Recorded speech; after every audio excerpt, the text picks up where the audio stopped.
हाँ, तो light desire for मतलब व्यक्ति सिर्फ जानना चाहता है ना, बीमारी के बारे में, है ना, अपनी डिसीज के बारे में, अपने ट्रीटमेंट के बारे में, एक सिंपल जो उसके अंदर मन में डार्कनेस है उसे दूर करना है, वो लाइट डिजायर फॉर। तो लाइट डिजायर फॉर में हमने पहली मेडिसिन देखी एकोनाइट।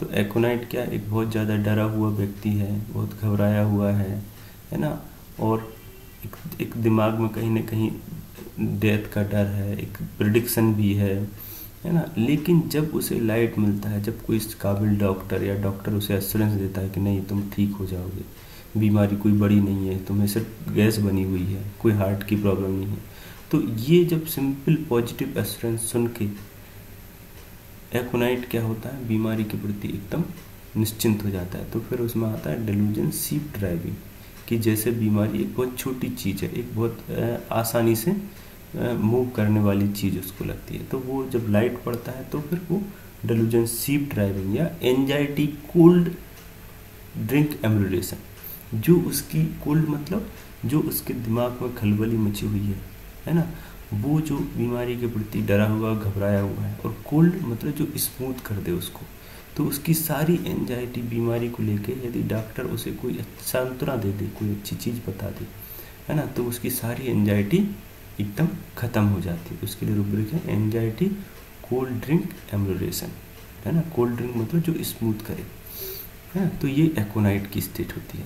फिर इसमें ही एक दूसरी मेडिसिन आती है, बहुत महत्वपूर्ण है और बहुत कम प्रिस्क्राइबिंग में आती है, लेकिन यदि इसकी स्टेट समझें तो ये बहुत कॉमन मिलती है, वो है अमोनियम म्यूर, है ना।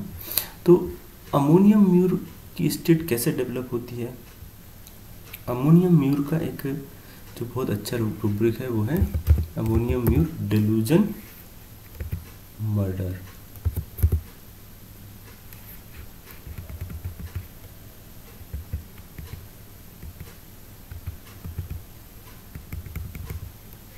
डेलूजन विल बी मर्डर, है ना। तो ये क्या है, मर्डर मतलब कि मर्डरर मीन्स एक मर्डरर क्या होता है कि ये जो है व्यक्ति एक पूरे प्लान तरीके से, है ना, इंटेंशनली, मर्डर एक प्लान से इंटेंशनली किसी चीज़ को ख़त्म करना।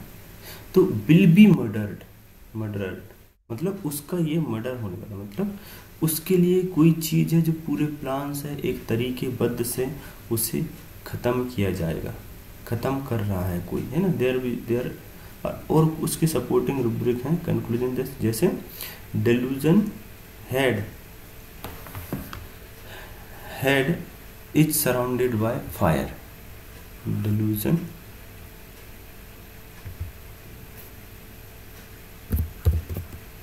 हेड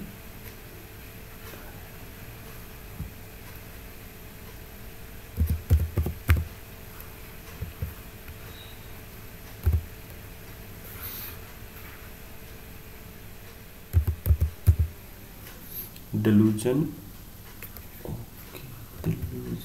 fire,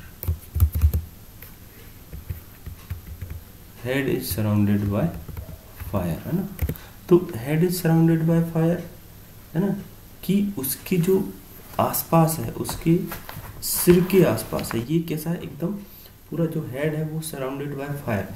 जब यदि हेड एक मेन ऑर्गन होता है बॉडी का जो सभी चीज़ों को गवर्न करता है ना, यदि ये फायर में सराउंडेड है, एक इमेजिनेशन करें तो मतलब उसकी सारी चीज़ें, उसके पूरे क्रियाकलाप सब एकदम ख़त्म होने वाले हैं, है। मतलब कभी भी उसको हेड को नुकसान हो सकता है, कभी वो जल सकता है, कभी भी वो क्षतिग्रस्त हो सकता है। तो ये इसकी मेंटल स्टेट रिप्रेजेंट करता है। Delusion head is surrounded by fire, delusion enemy एक रूब्रिक है, डेलूजन एनिमी, है ना, delusion enemy under the, delusion enemy is under the bed, है ना। तो delusion enemy is under the bed, ये क्या है कि उसके अंदर, उसके बिस्तर, उस बेड मतलब होता है जो उसकी मोस्ट कंफर्टेबल पोजीशन है, उसके अंदर most comfortable place a bed मतलब जहाँ पर आप रिलैक्स करते हैं, रेस्ट करते हैं, ऐसी जगह पर भी कोई दुश्मन छुपा हुआ है उसके अपने बेड में। Delusion enemy under the bed. And another rubric delusion sword.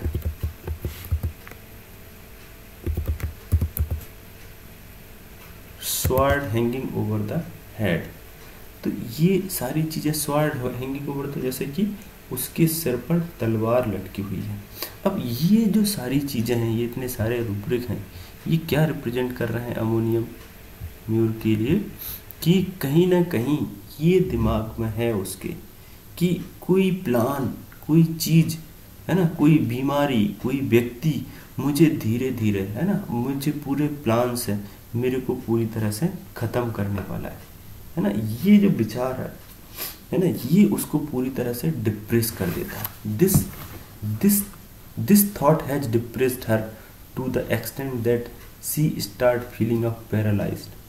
ये जो चीजें हैं उसको ऐसा कर देती हैं कि भाई ये कौन सी, जो जैसे आग, एनिमी है, जो स्वॉर्ड मतलब तलवार, ये कोई व्यक्ति हो सकता है, कोई उसकी बीमारी हो सकती है ना, उसका आसपास का माहौल हो सकता है जो उसे इस तरह से महसूस कर रहा हो, जो जिसकी वजह से वो ऐसा महसूस कर रहा है कि ये सारी चीज़ें प्लान करके मुझे ख़त्म करने वाली हैं। तो ये जो ऐसी स्थिति है, ये क्या करती है, उसे एकदम पैरालाइज्ड फील करा देती है। एंजाइटी एज ए पैरालाइज, कि अब उसके प्रति, पैरालाइज मतलब कि जैसे वो उस पर कुछ कर ही नहीं पाएगा, है ना। Anxiety paralyse.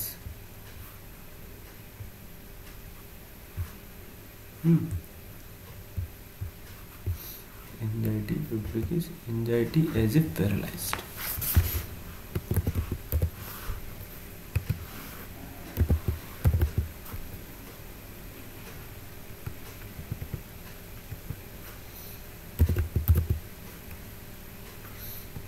Complete reportive anxiety as paralysed, है ना।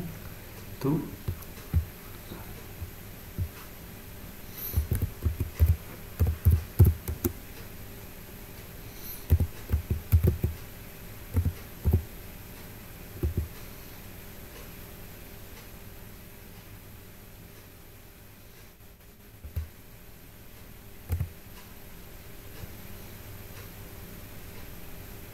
Mercury reportive anxiety as a paralysed, है ना। अमोनियम एकोनाइट, अमोनियम म्यूर, है ना, ये दूसरी मेडिसिन है, कोबाल्टम नाइट्रिकम। तो एंजाइटी एज ए पैरालाइट, कि जैसे कि उसकी मानसिक अवस्था, ये सारी जो घटनाएं हैं, ये सारे जो है ना मानसिक स्टेट है, उसको कैसा है कि जैसे कि उसे पैरालाइज कर दिया। तो पैरालाइज होने से मतलब कि अब वो ज़्यादा सोच नहीं सकता, ज़्यादा है ना विचार नहीं कर सकता। ये सारी अवस्थाएं उसकी मानसिक, उसकी शारीरिक को पूरा ध्वस्त कर देती हैं, और यही चीज़ें होती हैं जो उसको बीपिंग, उसको तोड़ देती हैं, है ना। कि beeping, anxiety followed by beeping, ये सारी, जैसे किसी के सिर पर तलवार लटक रही है, कुछ उसकी बीमारी जो उसे पूरी तरह से ख़त्म करने वाली है, ये सब उसकी घटनाएं पूरी तोड़ देती हैं मानसिक रूप से, और इसकी वजह से वो रो देता है। एंजाइटी फॉलोड बाय बीपिंग, है ना, बीपिंग एंजाइटी आफ्टर। सिर्फ ब्रेक है हमारे पास, anxiety followed by beeping.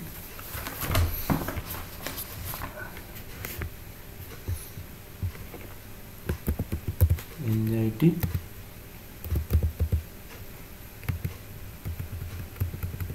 Anxiety before beeping या बीपिंग फॉलोड बाय, है ना, ये सब, है ना।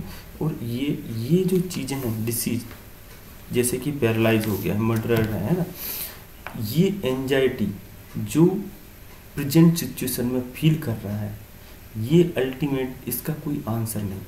सी anxious as to what to do in the present difficult situation and ultimately finding no answer, she start weeping.